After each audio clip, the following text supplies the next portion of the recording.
on va commencer par prier ensemble. Seigneur, on te remercie pour ta parole et on a besoin de toi encore, Jésus. On a besoin de ton esprit pour comprendre ce que tu veux nous dire. Et on te prie vraiment d'ouvrir nos cœurs, d'ouvrir nos oreilles afin d'écouter, afin d'entendre, afin de comprendre, Seigneur, ce que toi tu veux nous dire, Jésus. Ce que nous on dit, ce que nous on peut faire, ça ne compte pas devant ce que toi tu veux nous dire et ce que tu veux faire dans nos vies. Et on te remet ce moment ce matin. Aide-nous, Jésus. Et c'est en ton nom qu'on prie ces choses. Amen. Amen. Donc on avait vu la première partie du chapitre 5. Et Jésus parle à des hommes juifs qui veulent le faire mourir, rien que ça. Parce qu'il a guéri un homme le jour du sabbat. Et ça nous avait rappelé la notion de repos en Dieu. Ça nous avait aussi rappelé que Israël avait pour vocation d'être le peuple de Dieu, de louer Dieu, d'être conduit par Dieu.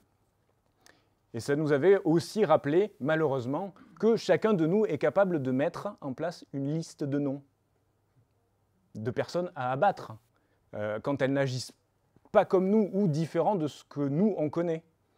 Mais Jésus nous avait dit aussi qu'on pouvait prendre cette liste, la brûler et la remplacer par sa parole. Et malgré ça, malgré ce désir de ces hommes de vouloir tuer Jésus, Jésus va leur annoncer qui il est, le Fils du Dieu vivant, envoyé du Père, totalement dépendant du Père, manifestant la gloire du Père, est venu pour prendre sur lui le jugement de nos péchés, à chacun. Il va simplement leur dire la vérité, afin de les secouer un peu, pour qu'ils puissent entendre, croire et surtout être sauvés. Eux qui veulent sa mort, Jésus veut qu'ils soient sauvés. Et Dieu nous a rappelé aussi qu'il agit encore. Dieu agit encore. Il ne juge personne, mais il a remis tout jugement sur le Fils. Et on continue au verset 35. Jean était la lampe qui brûle et qui luit. Et vous avez voulu vous réjouir 1 heure à sa lumière. Moi, j'ai un témoignage plus grand que celui de Jean. Car les œuvres que le Père m'a donné d'accomplir, ces œuvres mêmes que je fais, témoignent de moi que c'est le Père qui m'a envoyé.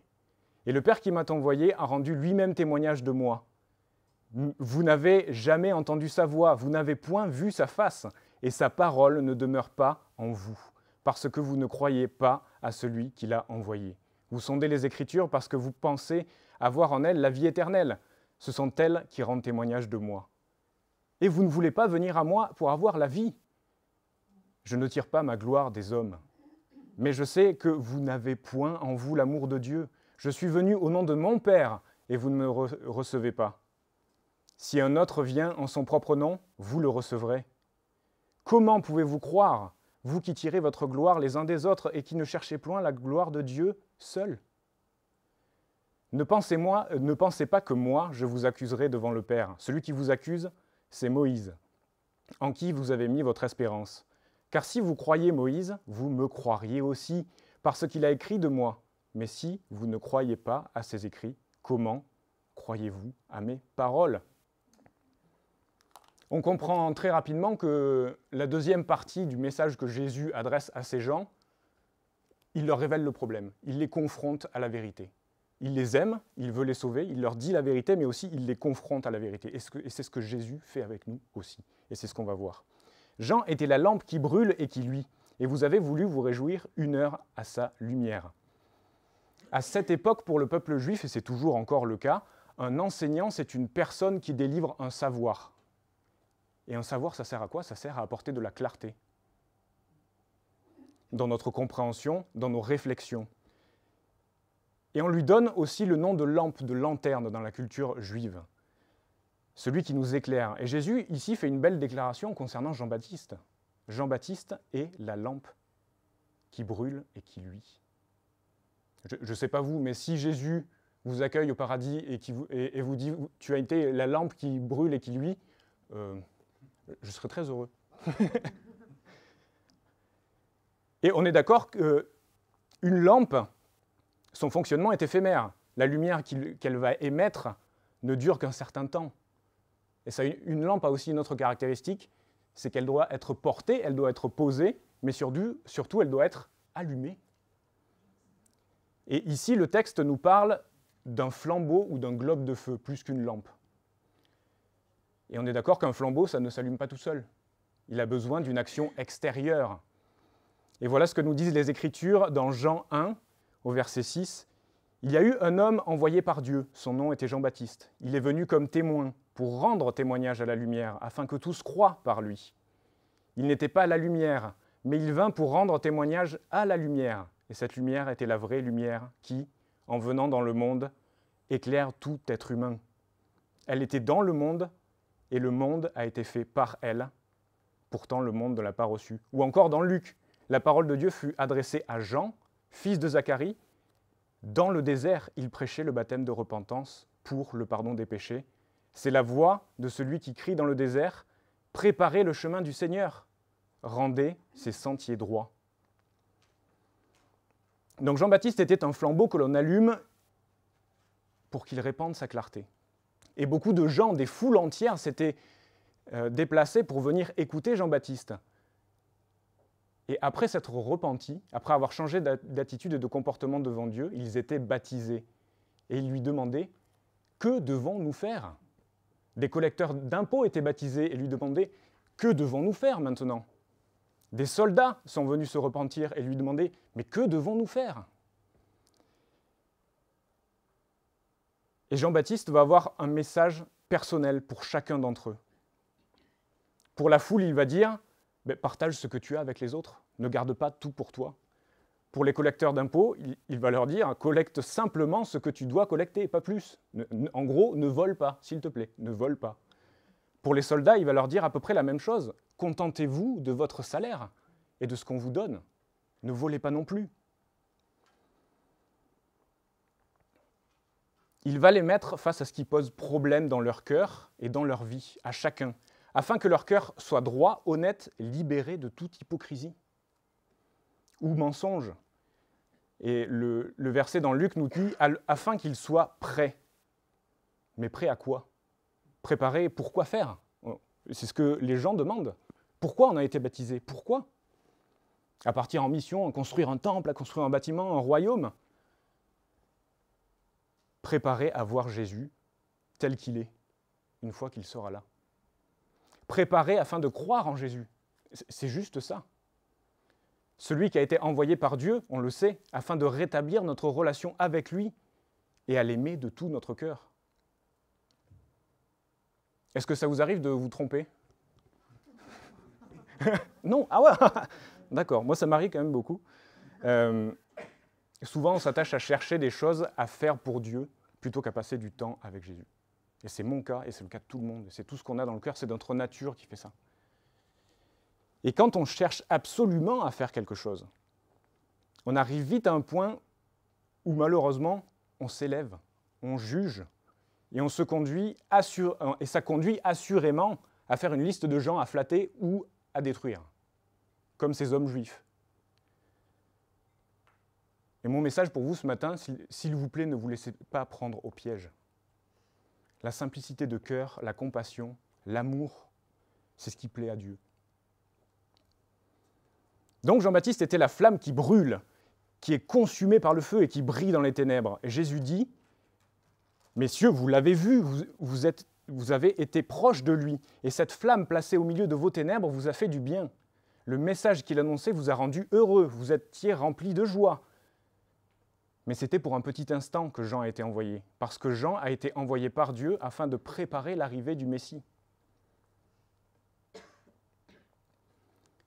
Donc Jésus les confronte et les met face au fait qu'ils se soucient plus de la lanterne que du feu.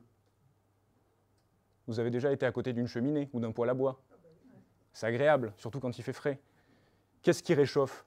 Le poêle ou le feu? Qu'est-ce qui réchauffe? Le bois ou le feu? On est d'accord que c'est le feu et c'est la lumière qui vient du feu. Et Jésus dit « Je suis la lumière du monde ». C'est lui qui met cette lumière dans le cœur de Jean-Baptiste et qui brille. La joie, l'excitation profonde que ressentit toute personne venue écouter Jean-Baptiste était la conséquence de l'action de Dieu au travers de Jean-Baptiste. Verset 36, « Moi, j'ai un témoignage plus grand que celui de Jean, car les œuvres que le Père m'a donné d'accomplir, ces œuvres mêmes que je fais, témoignent de moi, que c'est le Père qui m'a envoyé. Et le Père qui m'a envoyé a rendu lui-même témoignage de moi. On va parler du témoignage. Si vous voulez connaître un résultat sportif, qu'est-ce que vous faites ? On est d'accord que maintenant c'est facile. On allume la télé et on a un regard directement, souvent, on a un regard direct sur un stade, sur un endroit où il y a des sportifs. On peut voir, on peut être témoin. Il y a 100 ans, dans les années 20, il y avait des nageurs et des nageuses qui voulaient traverser la Manche. Et entre le point le plus court, entre la France et l'Angleterre, fait 34 km. 34 km à la nage. Et pour ça, ils étaient suivis par plusieurs bateaux. Un premier gros bateau qui contenait les journalistes qui prenaient en note, auquel le nageur est parti à 14 heures, la température de l'air était de 9 degrés, la température de l'eau était de 16 degrés, ça donne envie de nager, hein, on est d'accord. Il prenait le message, il l'enroulait, il le mettait dans une bouteille, il jetait la bouteille à la mer. Il y avait des petits bateaux derrière qui récupéraient la bouteille, prenaient la bouteille, retournaient sur la plage, reprenaient la bouteille, l'amenaient dans un hôtel ou dans un endroit où il y avait quelqu'un avec un télégraphe qui parlait en morse, et il transférait le message à un relais radio, à une station radio, et les gens pouvaient écouter. C'était quand même beaucoup plus compliqué que maintenant, où on appuie sur un bouton et c'est bon, c'est fait. Enfin, on ne voit pas toute la technique qu'il y a derrière, mais c'était il y a seulement 100 ans. Imaginez transmettre un message il y a 2000 ans. Les technologies peuvent changer, mais une chose reste, les témoins. La base de l'information passe par le témoignage. Et Jean-Baptiste a annoncé par la voix que l'Éternel était Dieu. Et on l'a vu littéralement, il a crié, et il criait comme un corbeau, il croassait. Et on avait vu que le cri du corbeau, c'est quelque chose que l'on entend, on entend de loin, et qui se répète encore, et qui se répète. Ce que Jean-Baptiste a dit venait de Dieu pour nous, pour chacun d'entre nous. Mais Jésus est bien plus grand que Jean-Baptiste, et que n'importe qui d'autre. Il parle du royaume de Dieu, de l'Éternel, et il fait des choses extraordinaires, non pas pour être flatté, ou pour être mis en lumière mais afin de révéler la gloire de Dieu dans le monde. Simplement ça. Et que cette gloire soit visible, que les choses incompréhensibles et surnaturelles qu'il accomplit nous réchauffent et nous poussent à nous approcher de lui afin d'entendre et de croire. En gros, de nous dire « mais moi je veux ça dans ma vie ». Pourquoi est-ce que le témoignage de Jésus est plus grand que celui de Jean-Baptiste ? Il y a un témoignage en faveur de Jean-Baptiste et c'est celui de Jésus. Ce qui est quand même extraordinaire. Ce n'est pas rien. Mais pour Jésus, il y a 3 témoignages. La première chose qui témoigne en faveur de lui, ce sont ses actions, ce qu'il fait, les choses surnaturelles qu'il accomplit, afin de guérir, de sauver, même de ressusciter. Un verset nous dit dans Jean 2, Jésus vient de transformer l'eau en vin. Tel fut à Cana, en Galilée, le premier des miracles que fit Jésus. Il manifesta sa gloire et ses disciples crurent en lui. Dans Jean 3,1, Nicodème vient rencontrer Jésus et lui dit « Maître, nous savons que tu es un enseignant venu de Dieu, car personne ne peut faire ces miracles que tu fais si Dieu n'est pas avec lui. » Le second témoignage, c'est celui du Père. L'Éternel lui-même rend témoignage à Jésus. On se souvient de plusieurs passages, dans Matthieu 3 par exemple, le jour où Jésus vient de se faire baptiser par Jean-Baptiste. Le Saint-Esprit descend sous la forme corporelle d'une colombe et dit, et voici, le texte dit, et voici, une voix fit entendre des cieux ces paroles, celui-ci est mon Fils bien-aimé, en qui j'ai mis toute mon affection. Et on retrouve cette déclaration et cette proclamation de l'Éternel vis-à-vis de Jésus dans Matthieu 17, quand Pierre, Jean et Jacques sont devant Jésus, qu'il est transfiguré, qu'il est aux côtés de Moïse et de Élie.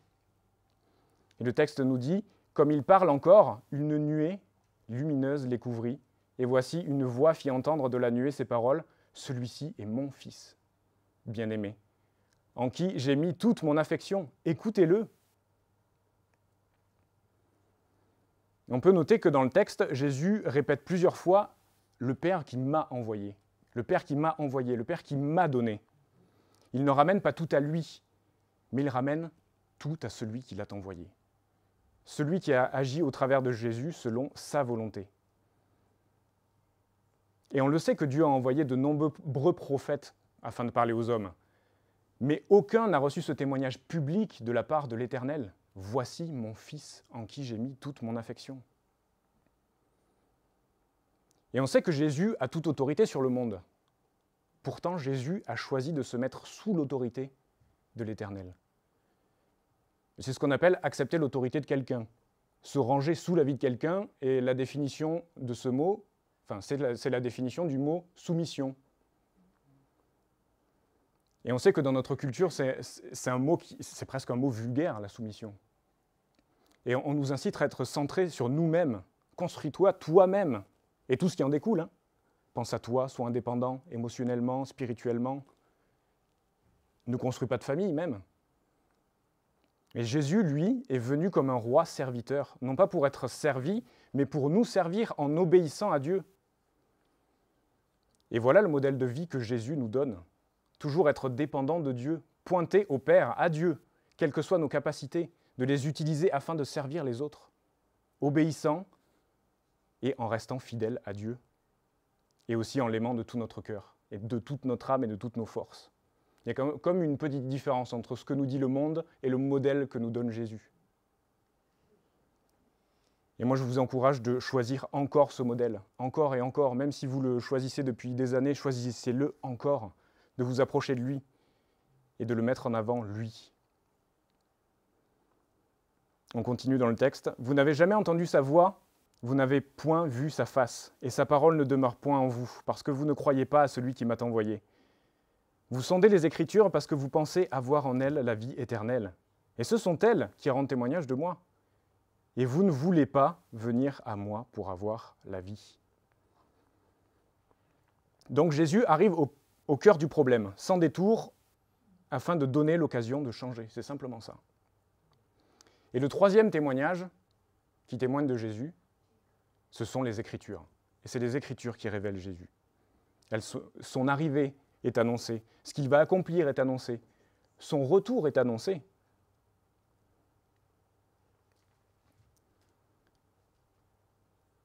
Jésus leur dit, « Vous connaissez les Écritures, mais vous en oubliez le sens. Le message de Dieu pour le monde n'est pas la loi ou les Écritures.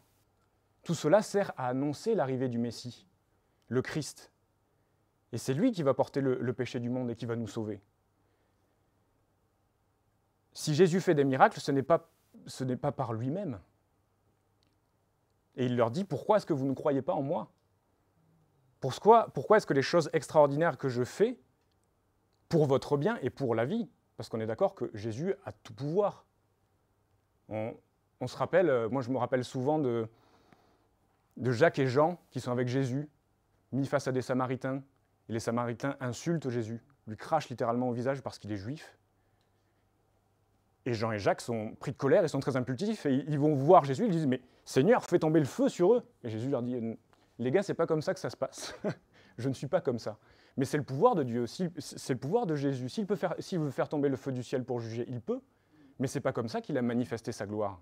Il a manifesté sa gloire en sauvant, en soignant, en aidant, en ressuscitant.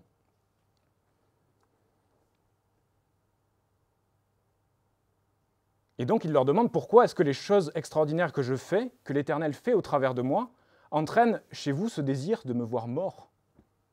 Vous vous servez des Écritures pour vos propres intérêts et vous refusez d'avoir la vie en moi, dit Jésus.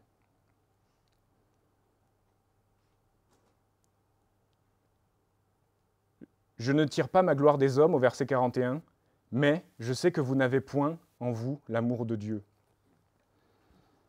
La gloire, qu'est-ce que la gloire ? C'est un honneur acquis par une action ou un mérite. Et souvent, c'est une grande renommée qui se répand dans une grande foule.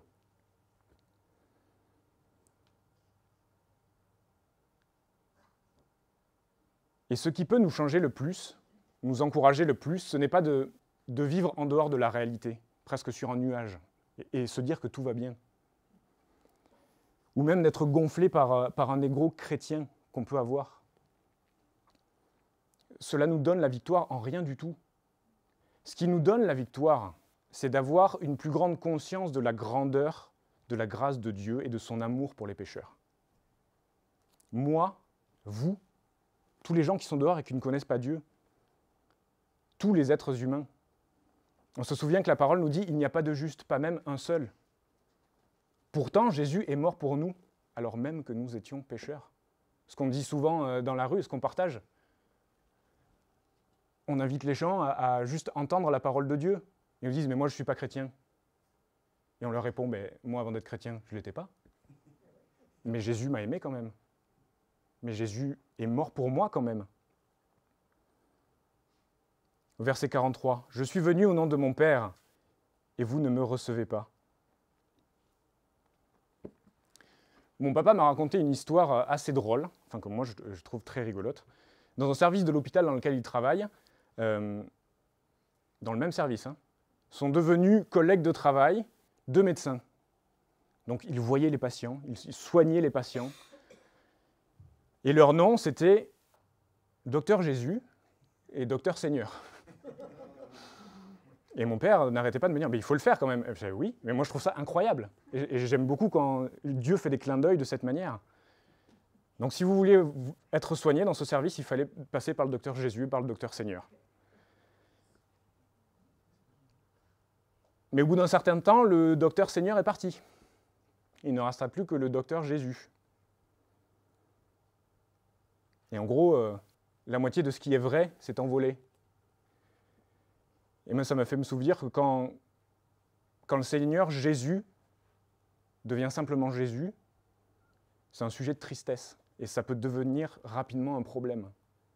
Parce qu'on a couronné quelqu'un d'autre qui va nous soumettre à sa volonté et ce n'est pas pour notre bien.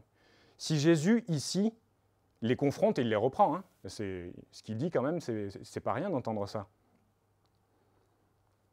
Ce n'est pas pour les humilier, ce n'est pas pour les diminuer, c'est simplement pour leur faire prendre conscience que quelque chose a pris la place de Jésus dans leur cœur et que ce quelque chose est mauvais pour leur âme, est mauvais pour eux.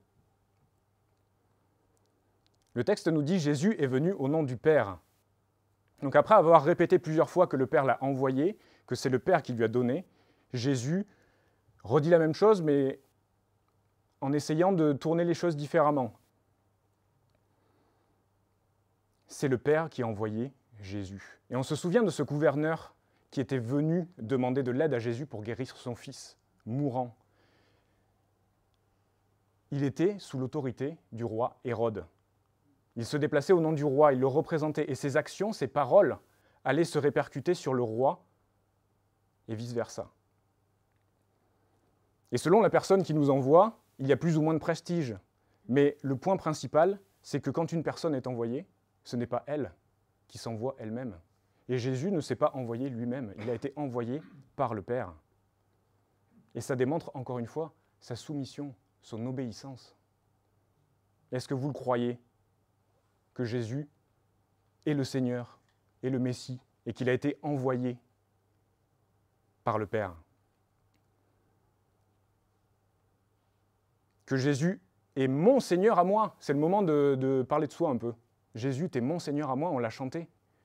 C'est le bon moment de s'approprier Jésus comme mon Dieu, mon roi, mon Seigneur, mon Sauveur. Et ça fait du bien de se le rappeler. Ça fait du bien de se rappeler que, quel que soit notre état d'âme, notre état de cœur, nos péchés, on a cet accès devant Dieu. Viens, juste viens. Et Jésus le dit, venez et plaidons, venez et parlons à Dieu. Venez juste, venez. Le texte nous dit ensuite, si un autre vient en son nom propre, vous le recevrez. Est-ce que vous avez des attentes ou des projets? Non, personne n'a d'attente et de projet? D'accord. Des perspectives peut-être pour l'avenir, des désirs. Généralement, la manière la plus simple et la plus efficace de savoir si on a des attentes et des perspectives, c'est de regarder ce qui nous a déçus, ce qui nous déçoit, et ce qui peut nous décevoir. Donc, ce qui nous a déçus, ce qui nous déçoit et ce qui peut nous décevoir. Et on a tous des attentes. Et Jésus met ici en parallèle sa venue au nom de son Père, c'était le désir de Dieu, à celle de celui qui viendra en son propre nom. Et ici, le texte nous parle de l'Antéchrist. D'un côté, Jésus, qui est Dieu, s'est soumis à l'autorité du Père, on l'a vu, totalement dépendant du Père. nous a servi par amour pour nous sauver en manifestant la gloire de Dieu et en rendant gloire à Dieu. Et de l'autre, on a l'Antéchrist. Et on peut prendre ensemble le texte dans 2 Thessaloniciens 2, au verset 3. 2 Thessaloniciens 2, au verset 3.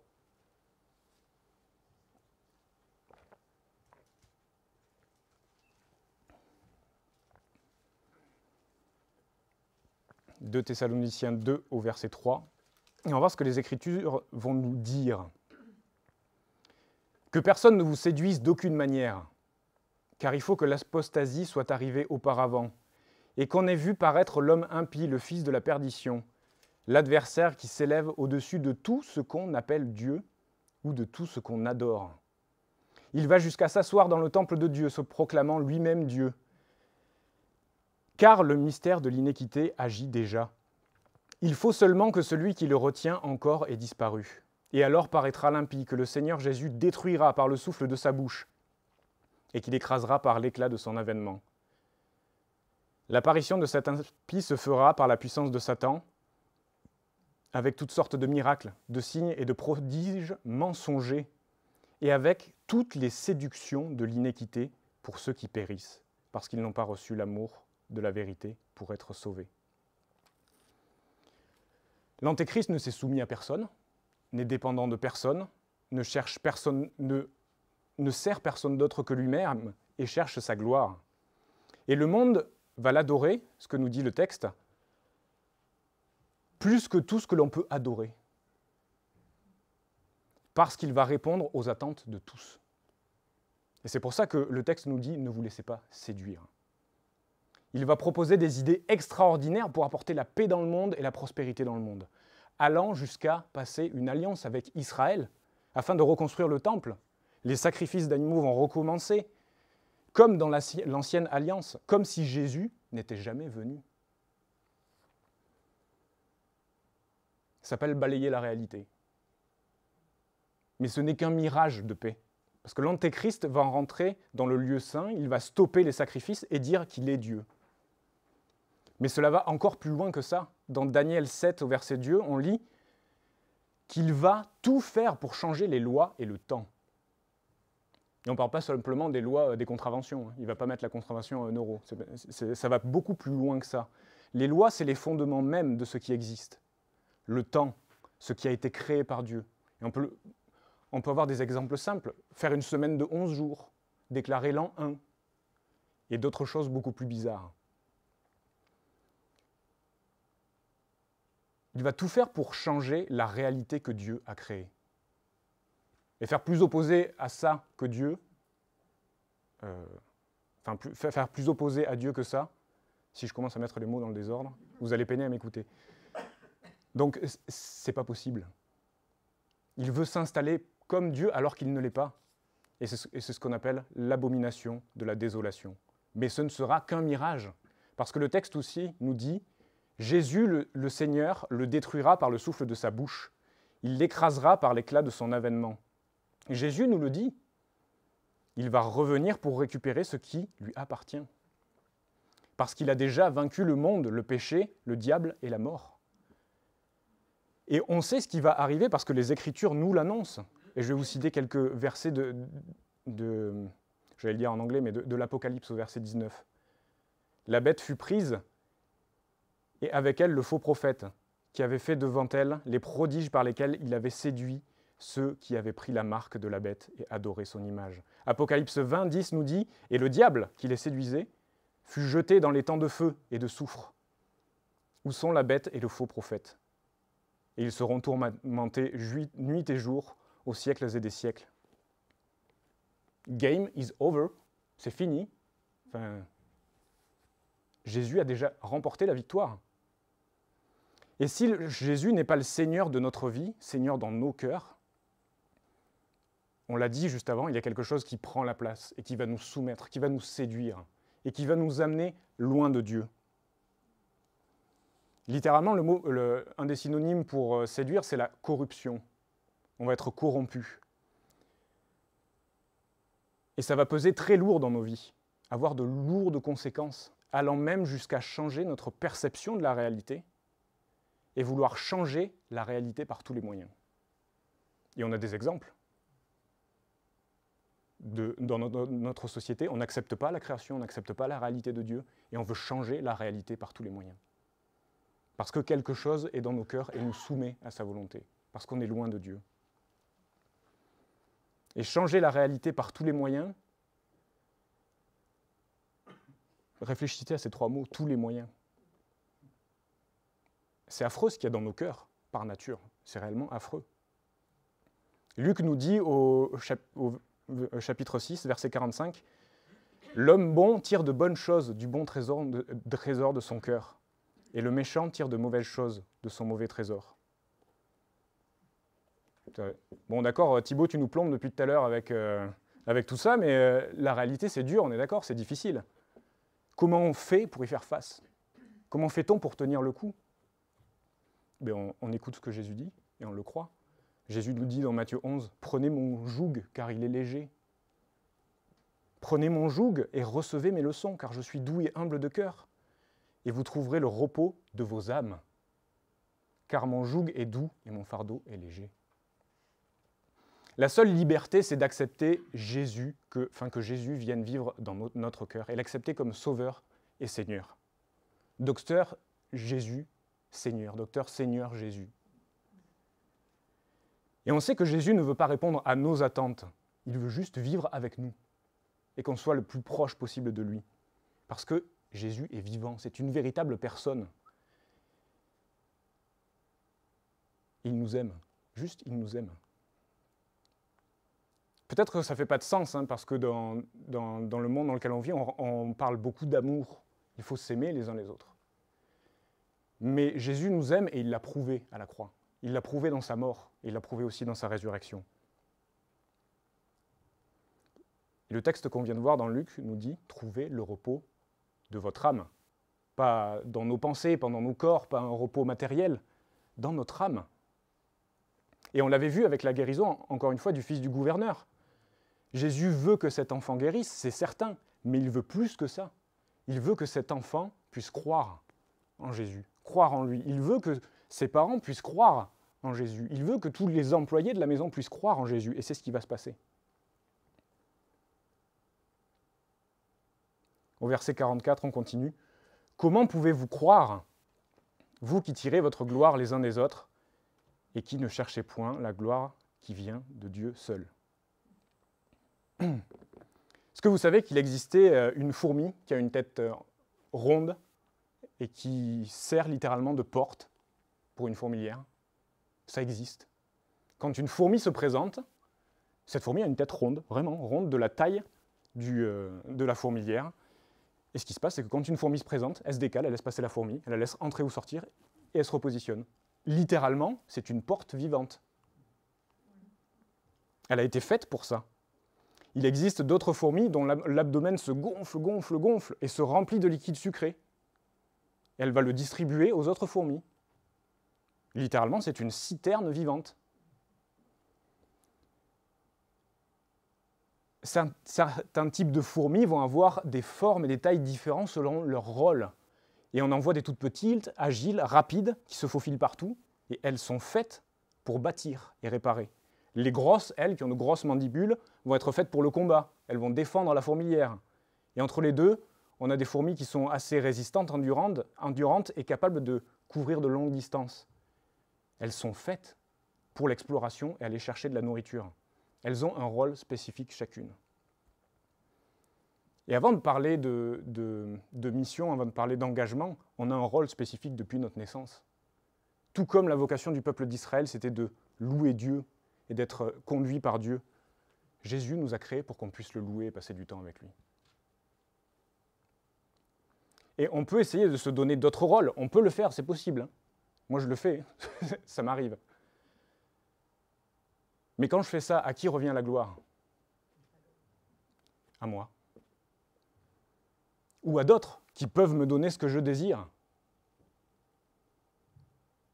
Et les Écritures nous ont été données, ont traversé les millénaires. À qui la gloire? À Dieu. Les Écritures vont éclairer mon chemin, me permettre de prendre des bonnes décisions, d'être sage, de me donner un point fixe inébranlable sur lequel m'appuyer. À qui la gloire? À moi? Non, à Dieu. Et donc Jésus les confronte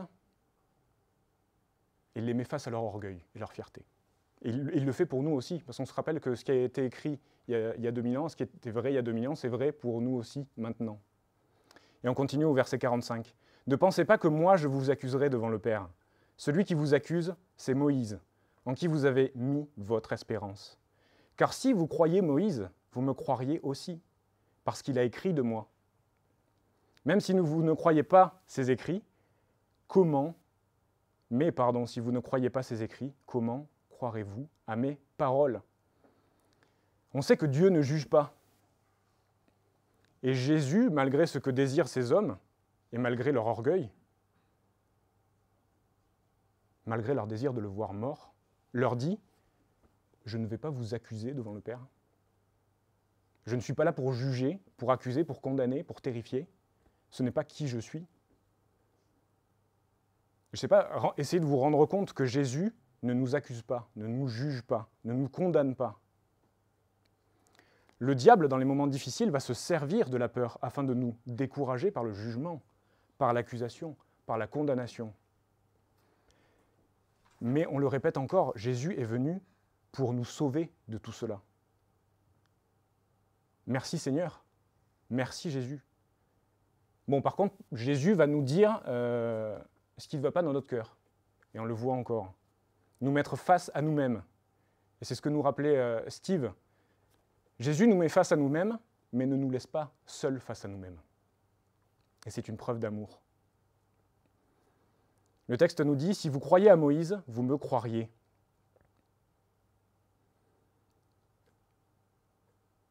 Les hommes juifs ont rejeté Jésus parce qu'ils ont rejeté la parole de Dieu à travers Moïse. Donc, ils ont rejeté Dieu. Moïse les accuse parce que Moïse a écrit sur Jésus. Et ils ne reçoivent pas le témoignage de Moïse.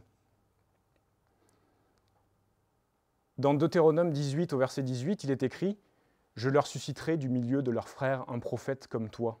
Je mettrai mes paroles dans sa bouche, et il leur dira tout ce que je lui commanderai. » Ce passage parle de Jésus, et ce passage va être réutilisé par Paul dans le livre des Actes, où il va dire « Moïse a dit « Le Seigneur, votre Dieu, vous suscitera d'entre vos frères un prophète comme moi.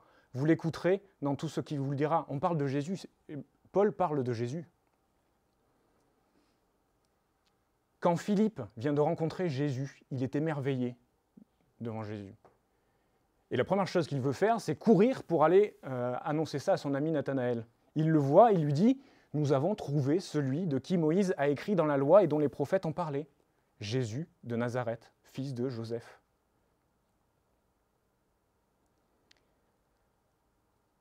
Dans le Lévitique, au chapitre 1, c'est pas très drôle à lire généralement, mais quand on a cette perspective de Jésus dans les ministères qui sont mis en place dans le temple, c'est beaucoup plus prenant. Parce que le ministère de Jésus a été montré dans presque tous les aspects des 7 types d'offrandes différents que Dieu ordonnait à Israël d'apporter.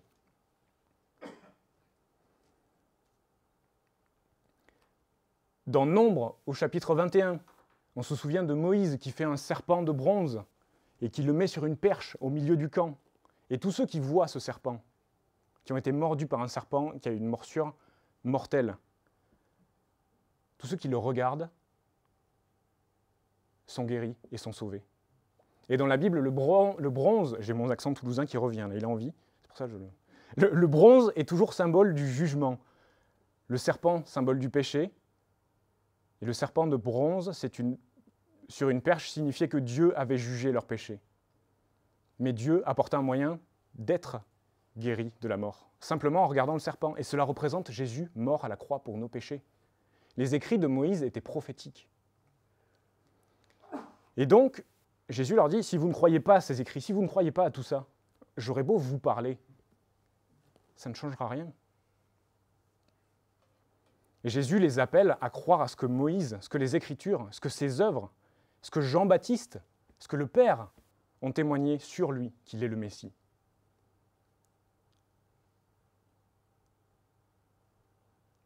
Et on a presque terminé. Ce qui est contenu dans nos cœurs finit irrémédiablement par sortir un jour ou l'autre. Qui plus est quand on est mis face à la parole de Jésus. Et c'est souvent pour ça qu'on s'éloigne de la parole de Jésus, parce qu'il nous confronte à nous-mêmes. Mais on l'a vu, ce qui importe le plus à Jésus, c'est l'état de notre âme et l'état de notre cœur devant lui.